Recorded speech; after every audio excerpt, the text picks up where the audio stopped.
You're listening to A Midlife Less Ordinary, the weekly podcast giving you the lowdown on becoming a cool older dude. The good times are not a faded memory. It's time to start living them again. And here are your hosts, Wayne and Trev. Yeah, hello and welcome back to A Midlife Less Ordinary. And I'm back here with Trev. Are you ready for this? I'm game boy, if you are.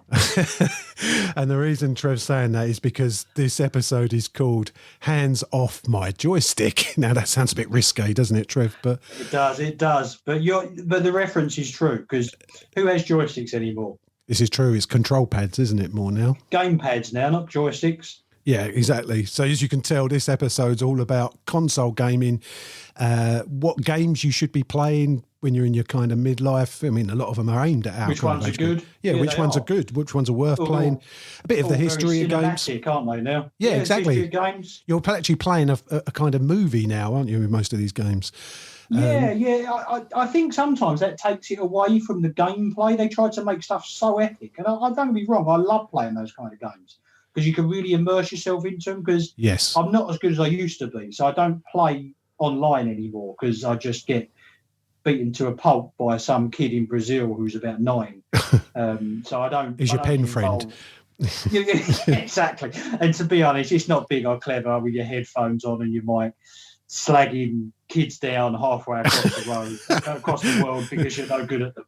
You're just not anymore. So you shouldn't be taking it out on these kids. We were like the OAP Call of Duty boys, weren't we, when we were getting trained on there? Yeah, exactly. We were. Yeah, I remember when we had our own little clan. Dad's Army. Really good fun. Exactly. Yeah, it was really good fun. But honestly, some of the things that we used to say to some of the kids on there, they're just too good. Show. It's reactions mostly. Yeah, it is, and it's patience, and it's getting the time to play them. Exactly. You know, when you're a kid, you could spend 8 hours in your bedroom, using your skills playing Call of Duty and stuff. Exactly. You can't when you're an adult. You have other responsibilities. Oh yeah. Some people do, though, don't they? Still, I think. Yeah, some people that's their only kind of hobby, isn't it? And their vice kind of thing. It's the funny thing about console gaming and what it's done for us is that console gaming evokes memories of sort of children, really. But gaming, because we're kind of been brought up with it, there's a plenty of people our age who still love gaming, isn't there? Oh yeah, exactly. Yeah, the funny thing is, when we were kids and you had your sort of Atari. You're in television. That's a blast from the past. Yeah, television. Do you remember them? Yeah, where'd you draw that one up from? Well, I had one. I actually, as a kid, I was a real. Yeah, I was a spoiled little brat. Same old thing. Yeah, I was a spoiled little brat. I think I've actually had every game console up to a certain stage. The Intellivision pads. If anybody could get a picture of one and send it in on our little blue button, were the most awful pads you could ever play a video game with ever. They were just terrible. They looked like phones. They actually looked like phones.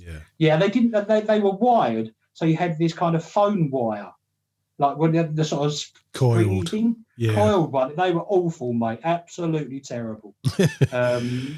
So to be honest, the games are pretty bad on there as well. But this is. But remember, this is. I mean, there's a bit of just a bit of a spoiler for later in Test Trev. Obviously, this kind of subject comes up in that, so I don't want to touch on it too much because I'll give you the answers beforehand, and that. Exactly. Yeah, you're talking about adult gaming. The funny thing is, the only time an adult would ever come near a game console back in the day was if your dad come in or your mum. To tell you dinner's ready.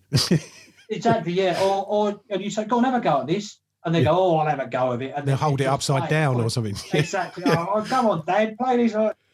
And then that was it. That was adult gaming. Yeah. Then. Now, completely different. Yeah. Absolutely different. It is such a weird turnaround. That is. I mean, the market is so vast because it's aimed at anyone from the age of 5 to 85 now. The market for video gaming at home, console gaming, is hundreds of billions of dollars or pounds. Oh, yeah, you've only got to look at a company like Activision. Yeah, it'd been going on. Do you think the biggest thing about that was online gaming? Do you think that changed the whole thing? Yes. Yeah. And we were lucky because obviously we got involved in that. Stop people being social, I think, a lot of the time. It did, yeah, it did. And like, people were just finding friends online that they played video games with. You know, they were claiming they were their friends. They'd never met these people. No, but that's they were meeting up every night. But I suppose it's no different to meeting a fellow in the pub. Is it really? Not really. It's just a shame that some of them social skills, hopefully they don't disappear completely, you know, the actual act of meeting people in person. Yeah. But you're right. I mean, especially during the times we've had recently, the lockdown, it's been a godsend to be able to have that technology, isn't it? But the only way when we were kids, you played a video game with a friend was if they were sitting on the couch with you. Yeah. You were lucky enough to have two joysticks. That's right, you know? If you had two. They come with... The funny thing is as well, back then, though, is if you bought a console, everything came with it virtually, didn't it? Yes. Yeah, you did everything, yeah. Once you bought the package, you virtually had everything you needed. Now you get the least you could get with it, and then you have to buy all the extras. And I think that's a major con. Yeah. Really. It's a bit like everything's now gone to a subscription model rather than just buying the software or something. Yeah, they want to keep getting money out of you. You can understand it. It's marketing, isn't it? But capitalist it's a hideous con. Yeah. Exactly, mate. Exactly. But talking of the history of it, Trev, like you are, did you start off with an Atari 2600? Yeah, started up with an Atari, as I had in television. I had a ColecoVision. I was mad on David. Yeah, I as a kid, I loved it. It was something that, and then obviously after the game consoles, the home computers come in. I was a Spectrum kid. But the weird thing is with me, with video gaming and consoles and stuff, was I was either one or the other. A bit like when we spoke about films and either being a Star Trek fan or a Star Wars fan. I was like that with video games, with especially like computers. I was a Spectrum kid. I think you were as well, weren't you? Yeah, it was. Yeah, the 48K. But you had other kids. But you had other kids that were Commodore, and there was a divide there, wasn't there? Yeah, the games was Commodore was, to be fair, a better. It represented games better, but the Spectrum was cooler in a kind of weird way. I think the Spectrum was cooler because it was quite DIY. It was like a guerrilla. Yes. Games. Computers, wasn't it? You could hack it. It was very You could hack it, and you couldn't even plug joysticks in, could you? You had to have an interface. That's right. Yeah, that's right. A joystick, which was like now you just think, what? They didn't even have the ability to. Well, that's the funny thing. We went from Atari, which was you put a cartridge in and it's instant, to actually having to load a game with a tape recorder for 6 minutes, which is a bit backwards. The noise? Yeah, I would do it, but after last week's episode. You want me to do it? Yeah, please do. I'll do it. They call them Men in White Coats, please. Yeah. Exactly, yeah. Perhaps I should have another drink. I think, no, but you're right. You had 6 minutes of a horrible noise of data going into the... and then it wouldn't load or something. Exactly. Yeah. How frustrated would it be if you were sitting there watching it? Because you'd know that it wasn't loaded if the loading screen come up all funny colours. Yes. You might as well stop it then. Yes, that's right. It would get right to the end, wouldn't it? Yeah. And then just fail and go all black. And you sat there for like 7 or 8 minutes. But why was that? Was that just, was it because the Spectrum could do better graphics? 8-bit graphics more than Atari. but why did we go from a cartridge-based system to basically one where we had to load something? It was 8-bit graphics. The weird thing is the cassette version for the Spectrum. The Amstrad one. It was just up for bootlegging and copying, wasn't it? Yeah, it was. Yeah, that's right. Because I mean, like, one of your mates could buy that game, and as long as you had a tape-to-tape hi-fi or a tape recorder, you could pirate them. Yes. Couldn't you? Yeah. I had 90-minute tapes, like really good quality metal compilations of games. Of games, and I had I tested loads of different tape recorders to see which ones would load the best games. How did you find the number? It would be a nightmare to try and find the second game on the tape, wouldn't it? You know how I used to do that? How? I used to write down. Remember that? Where it is? Yeah. Yes, I used to do it that way. How anal was I as a kid? Did that? That is just like. Yeah. I can even remember the local shop in Southend, the best computer shop. Patience or Software Plus. Exactly. And it was Patience was a camera shop, wasn't it? Yeah. But it had a room at the back where it just had all these computer game software. It's an Aladdin's cave of a And you remember how they were stacked as well on them glass shelves. And if you touched one of them and knocked one of them over, he would knock them all down. I was always looking in the bargain bin, Trev, as you know. I was poor boy. You were the Mastertronics. Yeah. 199 specials, the Revenge of the C5 and stuff, yeah. Oh, really? Yeah, Finders Keepers and those kind of games. That's the one, yeah, the adventure games where it just said turn left here. And yeah. But as you say, that's bizarre that we went over to cassette-based stuff. Yeah, I don't know. I'm trying to... Obviously, the graphics had improved slightly from the Atari. But we had... How many years of that before there was that generation with the... and then it went to Amigas, didn't it? Yeah, I think or when did the... no. Or the...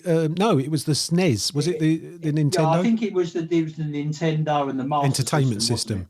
And the Master System. You weren't really a Sega guy though, was you? Yeah, I was. Did you? More than I was. I've never, and to this day, I'm not a Nintendo Xbox man at all. Again, I've got that kind of thing. You're either one or the other. Yeah, I've known guys that tried to have every game console, even the handheld ones, which were just useless, weren't they? Yeah, they really tried to catch on. I know the Game Boys, and now you've got. I've still got one, but it's rubbish. Yeah, have you really? I tell you, the best one I thought was the Game Gear. Yeah, that was okay. That was ever so good. I remember the animation on Prince of Persia being really good for such a small piece of apparatus. But the weird thing was, it was handheld, but then you'd stick a big magnifying glass on it. They had a magnifying glass attached, didn't they? Yes. On like a frame. Yeah, that's right. And it would just make it huge. And you'd be like, it's not really handheld anymore, is it? No, it's right. Like, you can't fit it in your pocket. The handheld game thing just didn't work at all. But it's still, I mean, obviously now the crossover is the Nintendo Switch up to date now, which we have one in the house. I've never played one. You've got one, have you? Harrison, the boys got one, sorry. But exactly, it's, you know, and I can see the appeal. I mean, the games... Are they good? They're exactly the same as what you remember them, just better graphics. So, I mean, it's Super Mario and things, but in 3D. Yeah. See, I think, again, clever. A bit like movies, I just didn't like the idea of playing childish characters. No, I think I'm the same, I as soon as like the more serious games come out, like kind of Silent Hill, Resident Evil, I was all about them. Yes. You know, and I think probably the biggest one for me and you, because we were like, you know, early 20s. Metal Gear Solid. Metal Gear Solid, man. That changed our lives, I think. I think it's safe to say that again, we weren't quite as relaxed as we are now, as you can tell. And in them days, I remember we had this kind of competition that we hadn't actually set out, but we wanted to be the first one to finish it. So we used to go home, and I'd be playing it all night, just not having any dinner. I'm not young. I'm about 28 years old now, so you know, but no responsibilities. Going home, try out playing it, and then I'd get a text or something from Trev saying, "I'm right at the last screen," and I'm like near enough there as well, and it would be like I'm up until 3 a.m. trying to get this done. That changed everything, that game for us. It's brilliant. Metal Gear Solid. And then there was another game, Siphon Filter, which was really good as well in a fun really way. There's loads of them. The PS1 changed it massively, didn't it? Oh yeah, I got one the day it was released. Yes, which is a bit. Guys, I haven't got a PS5 yet. I know you're trying to. We're trying to source one for us, but I haven't got one. And normally, I buy these consoles as soon as they come out. All the rest of them, the PS2, PS3, PS4, I've had on day of release. I think Sony have really. Yeah. How easy to get Xbox, the new Xbox? Yeah, a bit easier, but they're selling. A lot of it's obviously to do with the current situation. But the PS5 has outsold the PS4, even though that was hard to get hold of, by 4-1.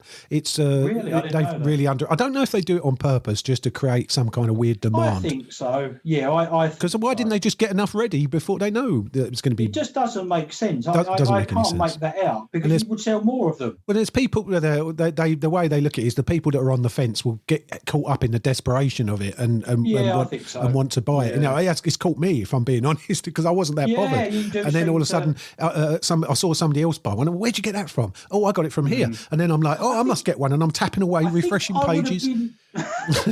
Child, I'm 50 years old nearly. I think I would have been a lot more pulled in if there would have been a game on that was released with it or came out at the same time as the release of the PS5 that was so spectacular that I had to get it. If it was Metal Gear Solid versus Siphon Filter. Exactly. That just looked incredible.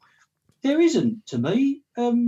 No, they look, I mean, they're great. I don't think the jump in this generation is going to be as much as some of the others, to be fair. No. You've got to have all the hardware to be able to display it right. So if you haven't got an 200 hertz TV with 8K capabilities and a 2.1 HDMI, you're not going to get the full benefit of it anyway. That's the problem, isn't it? They want a big mass market, but they've got to keep the technology so advanced that sometimes people aren't as advanced with it. No. So they kind of get left out. I think that's a bit...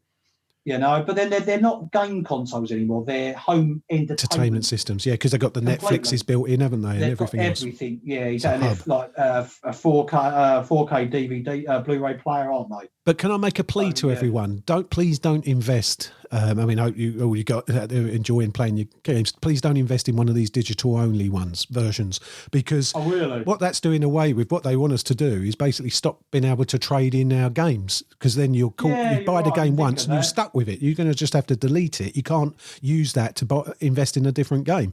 So I think that's terrible. I'm waiting for the disc version. Yeah, exactly. And that was half the fun. That's the way you can tell. That's where they want us to go with it, because then they've got you can't sell anything, so you're going to be buying more games. I think that's... I don't know, people are saying it's kind of for the storage space, you haven't got discs everywhere, because I don't actually buy very many games. No, you rent them, don't you now? Yeah. I rent them, which is how are you going to do system. that if it's a digital only? This is it. I don't know. You could stream games, I suppose. Yeah, because but the weird thing is, because I'm so crap at them now, I find I get so frustrated with them. And back in the day, if you spent 45 quid on one, you were sort of got to play it, got to get past that level because you paid that money. Now where I rent them, I'm like, stuff that. I'm not getting wound up with that. I just put it back in the envelope and send it back. Yeah. Because I noticed the games that came out for the PS5 at first, were they 50, 60 quid? Yeah. At one point. They've dropped now, haven't they? Yeah. They think that they could get away with it. But yeah, you can start picking them up already for 45 now, 40 quid. Really? Oh, right. For most of the launch ones. But I always wait now. I don't want to spend, like you said, you don't play a game to death anymore. They're very odd few. You hardly get your money's worth out of it. But especially at our age, there's so many things you want to be doing and, enjoying it. Or you can't invest it all in a computer game, as much as some games are cool. Going back to the nostalgia trip of it, you know what else really sold me as a computer game kid was seeing the movie Tron. Oh yes, definitely. Yeah. That pulled me right. Well, we spoke about that in last week's episode, didn't we? Yeah, the arcade game, but the film was just great. Just raised your interest to a different level. My weird man crush love affair with Jeff Bridges, who I hope is getting better now. I know he was I think he is. From what I can that's great. That might have started that off, but Tron was a really big thing for me, and hence why now we're approaching. Well, we're in our midlife, and we're still enjoying these games. Actually, I've got a couple of stats, Trev. It's 10% overall. This is just the UK, but I mean it's pretty typical for the rest of the world as well. 10% of 45 to 54-year-olds regularly buy into games. 10%, 1 in 10. I think that's quite a lot for our age group, because it often seems like we're different to other people. But the biggest age group, as you can probably imagine, is 16 to 24. But there's still people now. I don't class on the phones as video gaming. I know that everyone, if you included people... To be honest, I don't... It amazes me. I don't actually have one game on my phone. No, it doesn't. It's not interesting at all, is it? I can see why people do, but I don't know. I think what it is with me, I've always been video game wise. I really want to invest myself into it. The other thing I'd like to hear, if we have got any lady listeners, is if any of the girls or ladies play video games, please contact us and tell us what your favourite games are, because there's a big market for that as well, isn't there? Female game players? Yeah, that's one of the growing segments. I think a female and older. Yeah. When we were kids, no girls played video games, did they? They've aimed games specifically because I think things like Lara Croft were intended to resonate with women, powerful women characters. That was hitting the wall for hours on end and then finding out you've missed that. Frustration personified. Yeah, it's a funny thing. So you really talk about Call of Duty. A couple of things that really I remember about playing Call of Duty was how late we'd stay up to play it online. Yeah. Exactly. When I'd have to get up and work at 6:30, and I'd still be playing it at like 4 a.m. You just couldn't. Time has no meaning, does it, when you're playing games? Oh, honestly. Well, each game's about half an hour, isn't it? I remember, and then you'd feel like if you were in a clan, or you'd feel like you were letting your team down if you disappeared. Yeah. Wouldn't you? Yeah. That was the thing. You feel like you would and honestly, I'd be sitting there with my dinner, just going cold, like just sitting there, hadn't touched it. Honestly, when you're that invested in something, it just feels like that was. What would we be doing without it? I don't know. You would live in a normal life, I guess. I don't know. I would have thought so. A less geeky life. Yeah, probably. Exactly. But I don't really. But I'd known people, good friends that would play Call of Duty with, and because I'd taken their care package, they'd threaten me. Yeah. And you're like, it's a video game. Honestly, I appreciate it, and you get absorbed, but really, you just. God, I think that's why we give up a lot of things in the past. That's a different subject. But when people start getting funny with you, I think it's time to drop the team sports, isn't it? But I think it is. Talking of something that's not a team sport, Trev, and it's just for you. Yeah. I think it's that time of the week for. Yeah, it's test Trev time. So really, the reason I didn't want to mention some of these consoles earlier. My console knowledge is required. I've made it actually. The first one, I wouldn't expect many people to get this. It looks like a bit of a trick question, but again, really? this segment's more to inform everyone once we give the answers. So, question one: what was the first publicly released video game console ever made? And it's a multiple choice, Trev. So we got a choice of. You said that. We've got a choice of Pong, Atari 2600, Magnavox Odyssey, Nintendo Entertainment System. So what was the first publicly released video game console? Pong, Atari, Magnavox Odyssey. So why is that making me laugh every time? I don't know, because I think you've made that up. It sounds like a James Bond villain. Heard of it. It does, yeah, it does. What was it again? Magnavox Odyssey. Magnavox Let me give you a hint. Do what you normally do when you were doing this segment.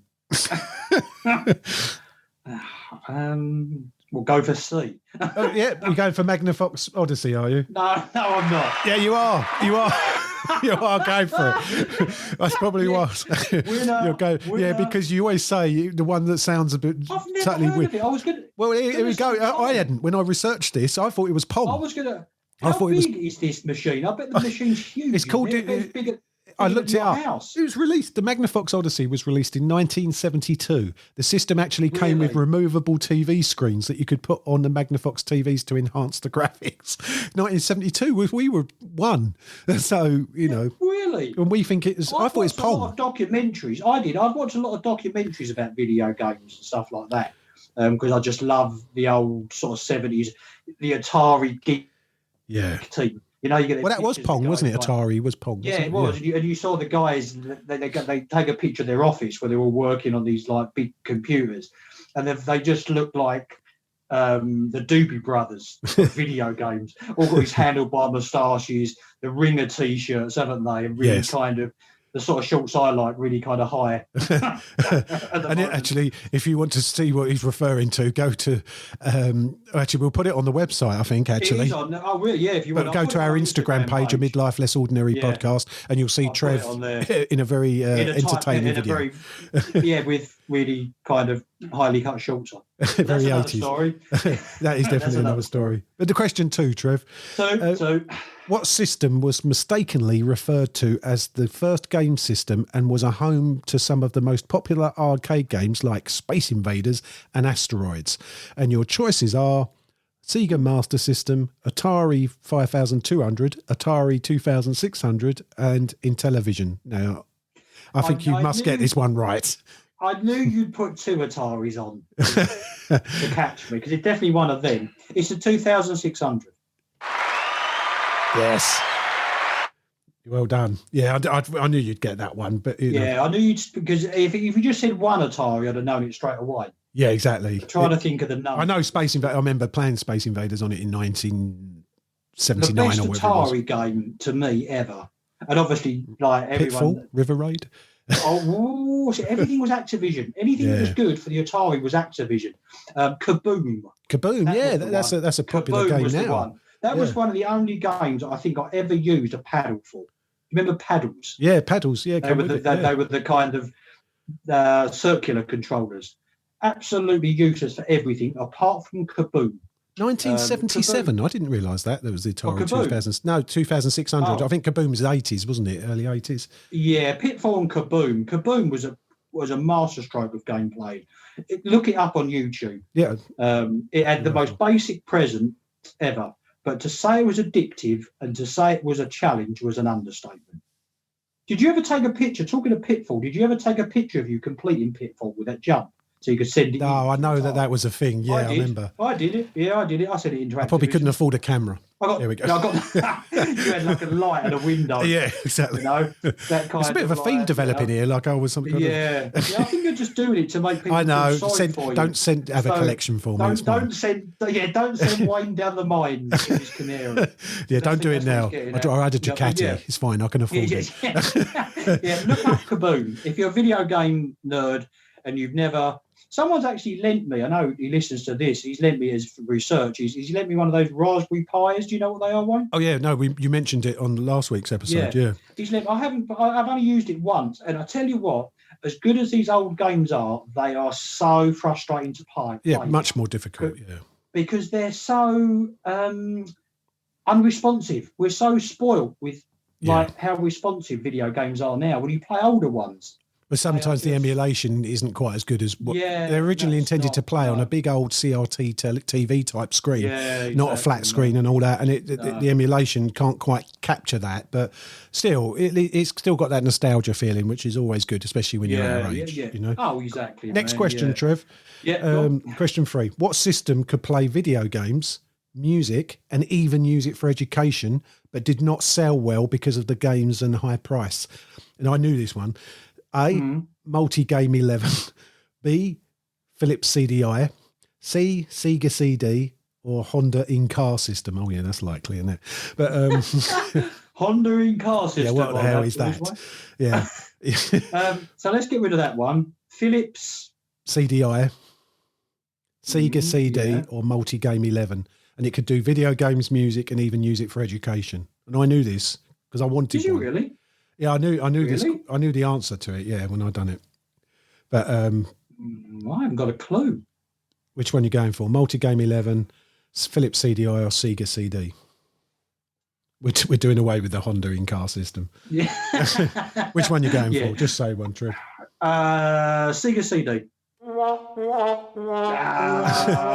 It's the Philips CDI. Philips. Do you remember? Yeah, you used to see it in the Argos catalogue again. That's been referenced before, but multi-catalogue. And it had you remember it used to say can help you with your home. And I used to think, not that I used to do my homework anyway, but not. I'm glad you said that. I'm glad you said the Argos catalogue and didn't say the K's catalogue, because because the only pages I looked at the K's catalogue. Oh, I know now. Yes. That was the only way when you were like a kid to accessible. To get your kicks was to look at the bra and panties section, and I still do it now. Well, there's a very fine line between the age you are when you're sort of flicking through and thinking that's a boring section, to then all of a sudden, them pages are all like creased up and everything. Yeah. Well, I was going to say stuck together, but I think right. Moving on. Question 4. What was one of the first game systems that actually enabled an internet connection and was known to have really good graphics at the time? Some of the classics for that system are known as Sonic Adventure and House of the Dead 2. This is quite easy. There is no system like that. Yeah, it's that one. B, Sega Dreamcast, C, PlayStation 2, or D, the Sega CD? PlayStation 2. Really? I knew this one as well, and I've still got one. And I'll tell you what, it's a brilliant console, and it's 22 years old. Yes, I've still got one. Yeah. And I'll tell you what, have you still got Shenmue on it? Yeah, well, Shenmue should live in its time. That was a brilliant game on the Dreamcast. It was ahead of its time. It's rubbish on the PS4. I got that. The bizarre thing with Shenmue was that at one point you were driving a forklift. Yeah, no, but I quite enjoyed it. Yeah, but we were doing it at work. Yeah, I know, but it's sometimes well, you could say in Grand Theft Auto, no, I better not go there. No.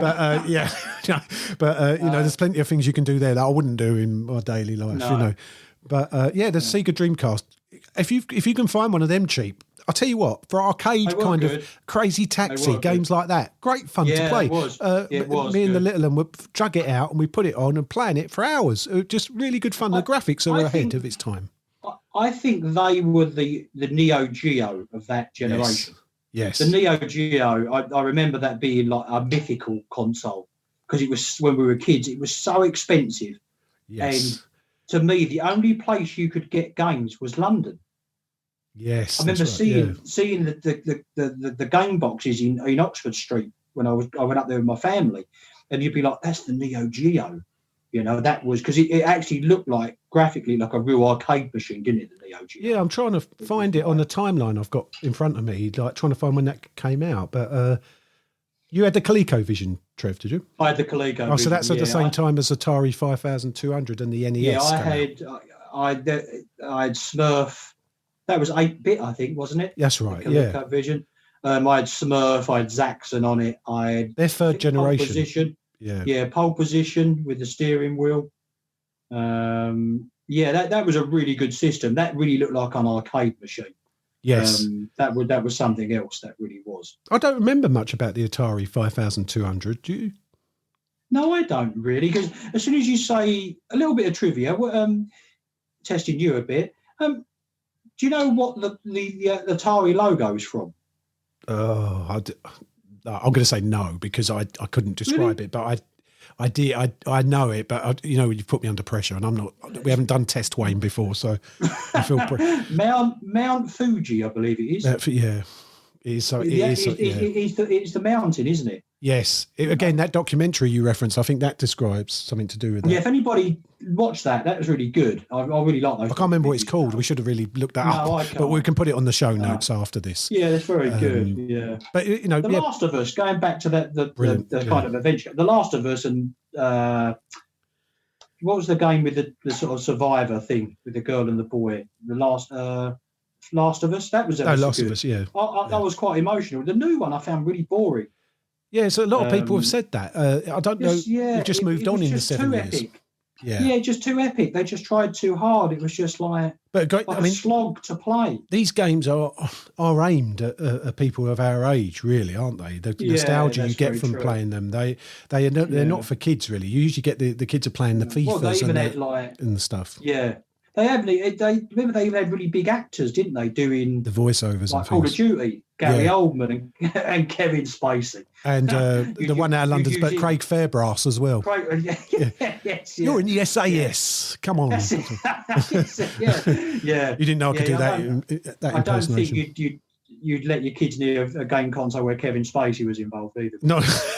It's a shame, really, but it tainted all them great films. Even going back, I can't even watch not Usual Suspects. See No Evil, Hear No Evil without. With the mole. Yeah, Kevin Spacey and his mole. Exactly. But sorry, that's definitely another topic. But what games, Trev? You probably play more than I do. I have spells with playing games, and I've enjoyed playing. Just caught up playing the later redos of Resident Evil, which I loved. I absolutely loved playing them again. I've done 2 and 3 recently. I was just talking of redos. I was playing the new Mafia today. Yeah, what's that like? They've just redone the old one. To be honest, it's really good. But it does feel a bit dated now. I really enjoyed Assassin's Creed Valhalla. Yes. Looks amazing, but the problem with it is Vikings aren't really assassins. So the kind of game plot doesn't really work that well. They're not doing The Godfather, though, Trev, are they? It's just entertainment, isn't it? Well, yeah, but it takes it away from the actual... I suppose if you're trying to immerse yourself in something, yeah. Well, the thing is that Assassin's Creed, they were supposed to be kind of assassins and stealth stuff, and you're like a big Viking, sort of strolling about. So it does take it away from that. But I enjoyed that. I can't say a lot for the new PS5 games. I haven't got one. But do you need another Spider-Man game? Well, I really wouldn't play. It looks great. I mean, the actual. the gameplay and everything. But it's not for me. I've never played one. But normally with these games, when they look great, the gameplay normally suffers, don't they? Exactly. That's the problem. Yeah, that's all. Some of the best games had some of the worst graphics. Superhero games in general, I don't think are that licensed great. Games licensed are games, real tough. Yeah, they just don't. Fun for 10 minutes, but if you're paying 60 quid for exactly. something. Yeah. The new Avenger game is like that. It's just like, okay, not So I think maybe we should come up to the summary and summarise on what we think about video games in the midlife, Trev. Yeah. So, playing games, it's definitely cool. I think it's cool. Because we're always going to say anything's cool we do, but it's a bit biased. Very biased. But it's good fun. It's escapism from your daily ins and outs. Immerse yourself in a game if you've got the time. Don't get too connected with it, though. You know? In my opinion. Don't moan at Trev if he steals your care package, is what he's trying to say. Exactly. Don't gang up on me because I've got you killed on Call of Duty.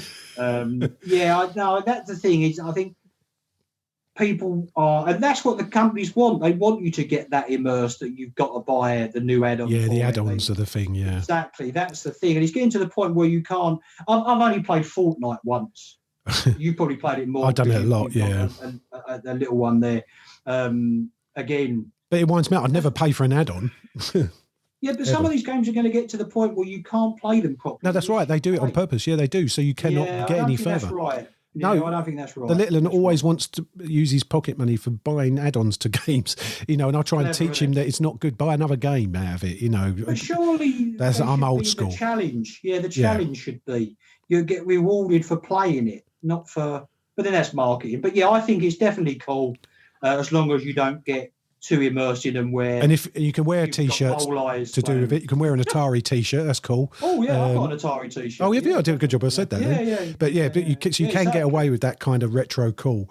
The gaming side, even if people that have got older consoles, I think that's cool. I'm often, if I had the space, I'd have every single console through the generations there. If I had the money and I'd have like a complete games room with them all lined up on separate screens. Yeah, the originals. Definitely. Yeah, brilliant. So we'll summarise. If you're playing games or you want to play, leave us a message on the website, as always. Yeah. amlopodcast.com. Leave a message about how to get past the Lynyrd Skynyrd track on Guitar Hero, because I could never do that. Guitar Hero, that's another conversation for another time. Great game, great fun. Epitomises the whole console generation and the add-ons you could buy that are actually worthwhile. The guitars. Sorry, mate, Wayne, you were talking about leaving messages, which we should talk about. No, but please do. Let us know on the website. You can leave comments now on every episode page, amlopodcast.com. As always, leave us a voicemail. Also, on our next season of podcasts, we're doing specialist subjects for different people, very all interesting stuff, and we're looking for people to join us on it, so to do interviews with us. We'd love that, wouldn't we? Yeah. If you've got a subject any you'd like to interest talk about, you'd like to talk about, you think adds value to people, different. Yeah, exactly. So anything that you know about, contact us. You can either leave us a message on the website or leave a voicemail, and we'll get back to you. And we'd love to hear from you. So, to summarise today's episode, thanks for joining us as always. I feel like I'm lagging now. That's game speak. I'm lagging. Yeah, we've got to tell you, if you live in the country, your internet connection, you're lagging all the time, which is another reason I don't play them kind of games. Definitely, I'd lag everyone else. Yeah, it's terrible. I need to move back to the city, man. Move back to the city. But thanks for joining us as always. It's been great. This is actually the last of this season. We'll revisit some of these topics in the future. Yeah. But let us know what you thought of them. What we could do different or better. Give us some suggestions and some feedback. And it's great. Thanks for joining us, and we'll see you on the next one. 2. Thanks, everyone. Bye. Thanks for listening. If you enjoyed this episode and you'd like to help support the podcast, please leave a rating and review and visit our website at www.amlopodcast.com to check out all the links and resources in the show notes. Start living them good times. See you next time.